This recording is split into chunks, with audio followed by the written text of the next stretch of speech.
করার পর তাকে বলা হলো সকাল থেকে সন্ধ্যা পর্যন্ত তাকে ক্লান্তিহীন পরিশ্রম করতে হবে,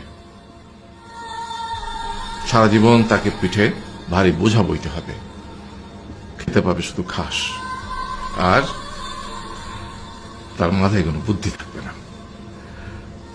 তার আয়ু হবে 50 বছর। গাধা করজোড়ে সৃষ্টিকর্তাকে বলল, আমি এত বছর বাঁচতে চাই না, আমাকে 20 বছর আয়ু দেওয়া হোক। সৃষ্টিকর্তা সেটাই মঞ্জুর করলেন। কুকুরকে যখন সৃষ্টি করা হলো তখন তাকে বলা হলো যে সে হবে মানুষের সবচেয়ে বড় বন্ধু, কিন্তু সে খাবে মানুষের উচ্ছিষ্ট, এবং তার আয়ু হবে 30 বছর। কুকুর সৃষ্টিকর্তাকে বলল, আমি এত বছর বাঁচতে চাই না, আমাকে 15 বছর আয়ু দেওয়া হোক।